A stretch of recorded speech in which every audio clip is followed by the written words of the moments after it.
नमस्कार मंडळी अंतरवाली सराटी या ठिकाणी मनोज जरांगे पाटील यांच्या माध्यमातून एक राज्यव्यापी बैठक घेण्यात आली होती आणि मी सुद्धा त्या ठिकाणी गेलो होतो। बऱ्याच लोकांसोबत संवाद साधला, चर्चा केली आणि मनोज जरांगे पाटील यांच्या विषयी लोकांच्या प्रतिक्रिया घेतल्या। मला त्याच्यातून असं समजून आलं की मनोज जरांगे पाटील यांच्या एका शब्दावरती ते फोन सुद्धा लावला नव्हता, परंतु एक शब्द किंवा न्यूजच्या माध्यमातून सांगितलं की अंतरवाली सराटी या ठिकाणी तुम्हाला 29 तारखेला यायचं। सगळे काही कामं सोडून शेतकरी येतात, कारण तर पेरणी पाण्याचे दिवस आहेत, 12 महिन्याचं पीक आहे। असं असताना सुद्धा अंतरवाली सराटी या ठिकाणी लाखोचा जनसागर त्या ठिकाणी येतो। लाखो मराठे त्या ठिकाणी येतात। जवळपास 4-4, 5-5 किलोमीटर वाहनाच्या रांगा लागतात, पार्किंग सुद्धा फुल होते आणि ही जी काही राज्यव्यापी बैठक होती या बैठकीला एक सभेचं रूप येते। अंतरवाली सराटी या ठिकाणी पाय टाकण्याकरता सुद्धा जागा शिल्लक राहिली नव्हती आणि मनोज जरांगे पाटील यांच्या एका शब्दावरती मराठा समाज येतो। या माणसाच्या बोलण्यात नेमकी काय जादू आहे। आणि यापूर्वी सुद्धा जे काही उपोषण झाले होते, बऱ्याच लोकांचे उपोषण झाले, ते सुद्धा मी तुम्हाला सांगणार आहे। परंतु या दोन उपोषणामध्ये नेमका काय फरक आहे, मनोज जरांगे पाटील यांच्या पाठीमागे आजही समाज का उभा आहे, याच्यावरती आपण थोडक्यात एक विश्लेषण करण्याचा प्रयत्न करणार आहोत, एक चर्चा करण्याचा प्रयत्न करणार आहोत। मंडळी, ज्या अर्थी मनोज जरांगे पाटील यांनी जो काही मराठा आरक्षणाचा लढा असेल, जवळपास 40 वर्षे त्यांचा लढा सुरू होता आणि त्यानंतर जवळपास 17-18 महिन्यानंतर जे काही गोधापट्टा असेल, गोधापट्ट्याला माहित होतं की मनोज जरांगे पाटील नेमके काय आहेत, त्यांची छबी काय आहे, हे सगळं माहित होतं। परंतु इतर जे काही जिल्हे असतील, महाराष्ट्र राज्य असेल, इतर राज्य असतील, या लोकांना मनोज जरांगे पाटील काय आहेत ते माहीत नव्हतं। त्यानंतर लाठीचार्ज झाला आणि हळूहळू मनोज जरांगे पाटील सगळ्या लोकांना समजले। मग कशासाठी लढत आहेत हे सुद्धा समजलं। परंतु जे काही लढा असेल तो तीव्र होत गेला आणि जे काही मनोज जरांगे पाटील असतील त्यांना काही प्रमाणात यश सुद्धा मिळालं। आता जो काही लढा असेल ते सुरूच आहे। मग उपोषणात नेमका फरक काय, तुम्हाला आठवत असेल की जे काही आपले अण्णा हजारे होते, यांनी जंतर मंतरवर एक उपोषण केलं होतं काँग्रेसच्या काळात आणि त्या काँग्रेसच्या काळात जे काही उपोषण झालं होतं ते फार काळ काही चाललं नाही। मला वाटते 2 दिवस ते उपोषण चाललं आणि त्या उपोषणाला कुठेतरी गळती लागली। त्यानंतर जे काही अण्णा हजारे असतील त्यांचं उपोषण परत तुम्हाला कधी दिसलं नाही। त्यानंतर तुम्हाला आठवत असेल रामदेव बाबांनी सुद्धा उपोषण केलं होतं आणि ते उपोषण अक्षरशः रात्रीच्या टायमाला सोडून पळावं लागलं।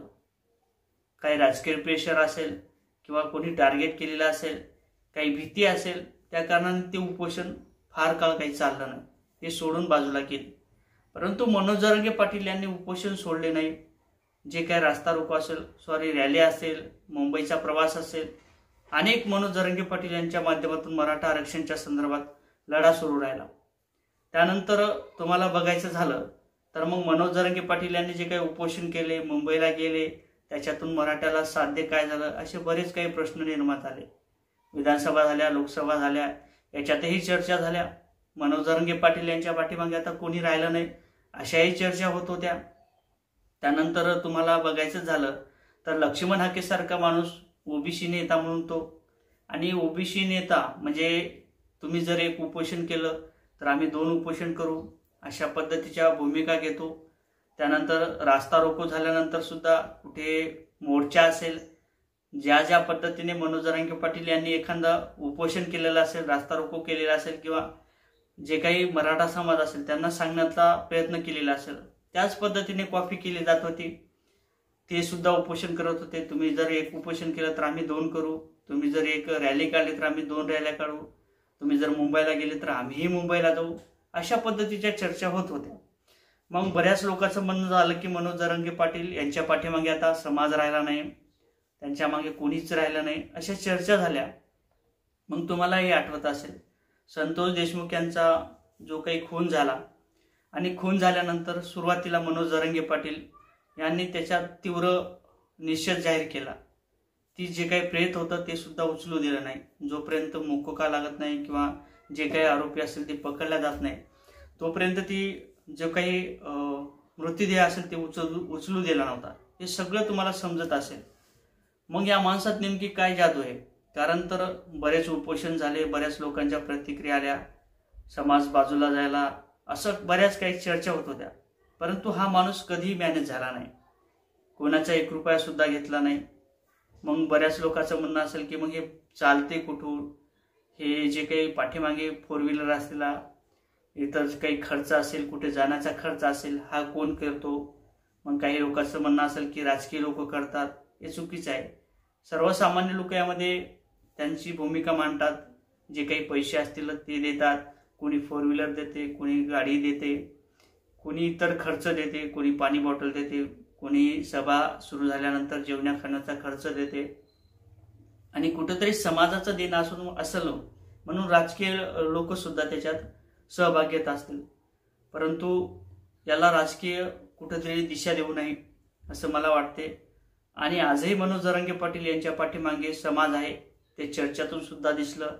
त्यानंतर बऱ्याच लोकांच्या प्रतिक्रिया आल्या, आम्ही आमच्या स्वखर्चाने आलो, आम्हाला कोणी काही रुपये दिला नाही किंवा आम्हाला वाहनाचा खर्च सुद्धा दिला नाही, आम्ही जेवण सुद्धा आमच्या स्वतःच्या पैशाने करतो, कामं सोडून सुद्धा आम्ही स्वतः अंतरवालीच्या दिशेने येतो, कारण तर त्या माणसासोबत एक नाळ जोडलेली आहे। हा माणूस कधीही दुसऱ्या माणसाला विसरत नाही। कारण तर माझा सुद्धा अनुभव आहे, मी सुद्धा मनोज जरांगे पाटील यांना काल एवढ्या गर्दीत नमस्कार केला, त्यांनी सुद्धा मला नमस्कार केला। खरं तर मी त्यांना सोशल मीडियाच्या माध्यमातून भेटी घेत असेल किंवा बोलत असेल किंवा चर्चा करत असेल, परंतु जो काही मराठा समाज असेल, त्याची नाळ असेल जोडलेली, ही निश्चितच मनोज जरांगे पाटील यांच्या सोबत आहे। याच्यातून बऱ्याच लोकांच्या प्रतिक्रिया येतील की मनोज जरांगे पाटील यांची तुम्ही बाजू घेता किंवा तुम्ही त्यांची स्तुती करता। स्तुती करायला काही हरकत नाही, जर प्रामाणिक असेल तर त्याची स्तुती आपण केलीच पाहिजे। मग एखादा फॉर्च्युनर घेणारा तो व्यक्ती असेल, तो समाजाच्या नावावरती काय घेतो ही वेगळा प्रश्न आहे।